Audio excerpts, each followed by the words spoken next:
Welcome all. Last வீடியோவில் இந்த blouse ஹேண்டுக்கு எப்படி வந்து ஆரி ஃப்ரேமில் ஃபிக்ஸ் பண்ணிவிட்டு அதுக்கப்புறம் ஸ்டாண்டில் வந்து செட் பண்ணுறதுன்றது நான் வீடியோ போட்டிருக்கேன்.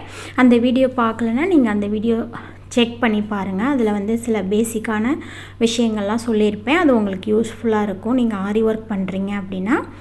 இந்த வீடியோவில் சேம் அதே ப்ளவுஸ்க்கு வந்து பேக் சைடு வந்து எப்படி நான் ஃபிக்ஸ் பண்ணி போடுறேன் அப்படின்றத ஷேர் பண்ணியிருக்கேன். பேக் சைடில் வந்து இந்த நெக்குக்கு நெட்டு வந்து கொடுக்க சொல்லியிருந்தாங்க. ஸோ நெட்டு வந்து அடியில் எப்படி ஃபிக்ஸ் பண்ணணுன்றதை ஷேர் பண்ணியிருக்கேன். நார்மலாக நம்ம கிளாத்துக்கு அடியில் எப்பயும் போல் நெட்டையும் வச்சிடணும். வச்சுட்டு அடியில் ஒரு ரவுண்டு வச்சுட்டு ஃப்ரேமோட ரவுண்டை வச்சுட்டு மேலே எப்பயும் போல் நம்ம எந்த ரவுண்டு வைப்போமோ நம்ம நாடா சுற்றின ரவுண்டு வைப்போம் இல்லையா, ஸோ அதையும் வச்சுட்டு இந்த மாதிரி ஃபிக்ஸ் பண்ணிக்கணும். ஃபிக்ஸ் பண்ணிவிட்டு லைட்டாக நம்ம ஸ்க்ரூவை லூஸ் பண்ணிவிட்டு தான் இதை ஃபிக்ஸ் பண்ணணும். ஏன்னா நெட்டு வந்து ரொம்ப லைட்டாக இருக்கிறதுனால நமக்கு சப்போஸ் வந்து பிரிஞ்சிறதுக்கு சான்ஸ் இருக்குது. ஸோ ரொம்ப கேர்ஃபுல்லாக இதை வந்து அட்டாச் பண்ணணும். மெதுவாக எடுத்து விட்டுட்டு அட்டாச் பண்ணி இதே மாதிரி கிளாத்தோடு சேர்த்தே நெட்டை வந்து ஃபிக்ஸ் பண்ணிடணும். இந்த நெக் டிசைன் வந்து கஸ்டமரோட சாய்ஸ். அவங்க இந்த ஷேப்பில் வந்து கேட்டிருந்தாங்க. ஸோ அதே ஷேப்பில் வந்து நம்ம இப்போ டிசைன் பண்ண போகிறோம். நார்மலாக எப்பயும் போல் கிளாத்தில் எப்படி டிசைன் பண்ணுவோமோ அதே மாதிரி தான் வந்து இதுலேயும் பண்ணணும். நெட்டு அடியில் இருக்கிறதுனால கொஞ்சம் ஃப்ளோ வந்து கொஞ்சம் டிஃபிகல்ட்டாக இருக்கும். ரொம்ப கஷ்டமாக இருக்காது. ஓரளவுக்கு நார்மலாக நம்ம கிளாத்தில் போடுறத விட கொஞ்சம் வித்தியாசமாக இருக்கும். அவ்வளோதான். கொஞ்சம் கேர்ஃபுல்லாக நாம் ஸ்டிச்சஸை வந்து கண்டினியூ பண்ண வேண்டியதான்.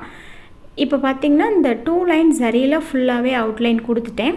இதுக்கப்புறம் நான் என்னென்ன டிசைன் பண்ண போகிறேனோ அதெல்லாம் வந்து இதை சுற்றி பண்ணிக்கலாம். நார்மலாக நம்ம எப்பயும் கிளாத்தில் என்னெல்லாம் ஒர்க் பண்ணுவோமோ அந்த மாதிரி நம்ம வந்து எப்படி வேணாலும் ஒர்க் பண்ணிக்கலாம்.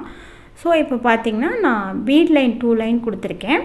அதுக்கப்புறம் ஒரு லைன் வந்து பீட் லைன் ப்ளஸ் அதோடு சேர்த்து நமக்கு ஜர்தோசி இருக்கு இல்லையா, ரெட் கலரில் ரெட்டு வித் பிங்க் ரெண்டு கலந்த மாதிரி ஒரு கலரில் அந்த ஜர்தோசி வந்து கொடுத்து ஃபினிஷிங் பண்ணியிருக்கேன். அதை சுற்றிலுமே இந்த குந்தன் ஸ்டோன் ஸ்டிக் பண்ணி அதுக்கும் ஒரு லைன் வந்து அவுட்லைன் கொடுத்துருக்கேன். இப்போ வந்து இந்த மாதிரி தான் வந்து நெட்டை நாம் கட் பண்ணணும். ஸோ இந்த பார்ட்டில் நெட்டும் ஆல்ரெடி நம்ம ஸ்டிச்சஸ் என்னென்ன போட்டோமோ அதில் எல்லாமே ஃபிக்ஸ் ஆகிருக்கும். ஸோ நம்ம கட் பண்ணும்போது இந்த மாதிரி கட்டர் நான் யூஸ் பண்ணேன். அது ரொம்ப ஷார்ப்பாக இருந்ததுனால கொஞ்சம் பயமாக இருந்தது. இந்த சிசர் பார்த்திங்கன்னா மேலே வந்து கொஞ்சம் தூக்குன மாதிரி இருக்கும்.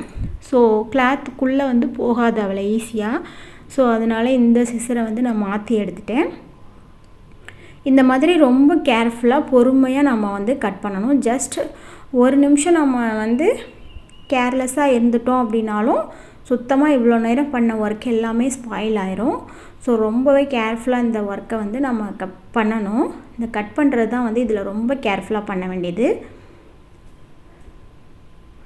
ஸோ இந்த மாதிரி ரொம்ப ஜாக்கிரதையாக பண்ணணும். இந்த சிசர் வந்து கொஞ்சம் மேலே அந்த நுனி பகுதி வந்து மேலே தூக்கிட்டு இருக்கும். இது வந்து மெஷின் எம்ப்ராய்டரிக்கு த்ரெட் கட் பண்ணுறதுக்காக யூஸ் பண்ணுற சிசர் தான்.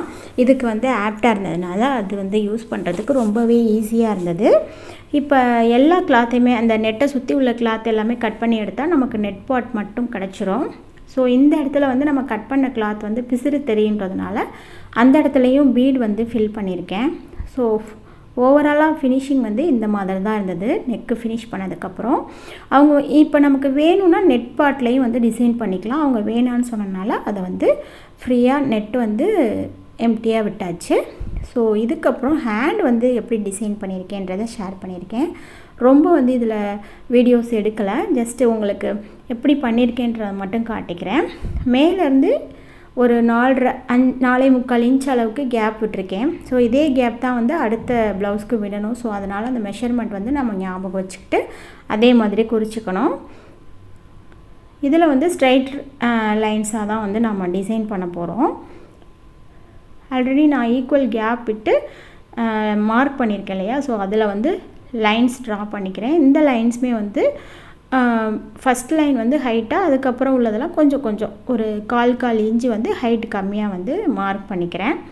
இதில் இதே மாதிரி தான் நம்ம பேக் லைனில் வந்து பீடு ப்ளஸ் ஜர்தோசி யூஸ் பண்ணேன் இல்லையா, பிங்க் வித் ரெட் அந்த ஜர்தோசி சேம் அந்த பேட்டர்ன் தான் இங்கே வரப்போகுது. ஸோ பேக்கில் என்னென்ன மெட்டீரியல்ஸ் யூஸ் பண்ணமோ அதையே யூஸ் பண்ணி ஹேண்டுக்கும் டிசைன் பண்ணி முடிச்சாச்சு. ஃப்ரண்ட்டுக்கு வந்து பேக்கில் என்ன டிசைனோ அதே வந்து ஃப்ரண்ட்டுக்கும் பண்ணியாச்சு. ஸோ ரொம்பவே அழகாக வந்திருந்தது இந்த ப்ளவுஸ். இந்த நெட் வந்து எப்படி ஃபிக்ஸ் பண்ணுறதுன்றது இந்த வீடியோவில் டீட்டெயிலாக உங்களுக்கு தெரிஞ்சிருக்கும். ஸோ இந்த வீடியோ உங்களுக்கு பிடிச்சிருந்துச்சுன்னா இந்த சேனலை சப்ஸ்கிரைப் பண்ணிக்கோங்க. இந்த வீடியோவுக்கு ஒரு லைக் பண்ணிவிடுங்க.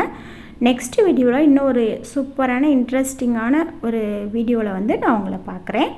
தேங்க்யூ ஃபார் வாட்சிங்.